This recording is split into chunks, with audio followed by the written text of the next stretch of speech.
నమస్తే, welcome to సర్కార్ TV. నేను మీ మధు. జనసేన అధినేత AP deputy CM Pawan Kalyan కీలక నిర్ణయం తీసుకున్నారు. సేనతో సేనాని సభకు మన్యం వీరుడు అల్లూరి సీతారామరాజు ప్రాంగణంగా నామకరణం చేశారు. అంతేకాదు సభాస్థలి వద్ద ఏర్పాటు చేసిన 5 ప్రధాన ద్వారాలకు ఉత్తరాంధ్ర మహనీయుల పేర్లు ఫైనల్ చేశారు. జనసేన పార్టీ ఎల్లప్పుడూ జాతీయ నాయకులను, మహనీయులను స్మరించుకుంటుందని ఈ సందర్భంగా మంత్రి నాదెండ్ల మనోహర్ స్పష్టం చేశారు. 3 రోజుల సమావేశాలతో కార్యకర్తలు కొత్త ఉత్సాహం నిండుతుందని అన్నారు. 28 నుంచి 30 వరకు జరిగే సమావేశాల్లో పార్టీ అధినేత పవన్ కళ్యాణ్ పాల్గొననున్నట్టు తెలుస్తోంది. రాష్ట్ర నలుమూలల నుంచి పార్టీ శ్రేణులు హాజరవుతారు.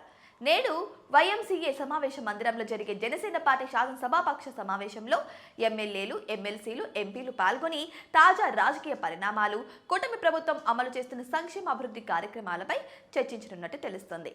ఇక మధ్యాహ్నం జరిగే రాష్ట్ర కార్యవర్గ సమావేశంలో 320 మంది కార్యవర్గ సభ్యులు పాల్గొంటారు. 29వ తేదీన ఒక్కో అసెంబ్లీ నియోజకవర్గంలో పార్టీ ఆవిర్భావం నుంచి పనిచేస్తున్న 10 మందిని ఎంపిక చేసి వారితో వివిధ అంశాలపై అధినేత మాట్లాడతారు.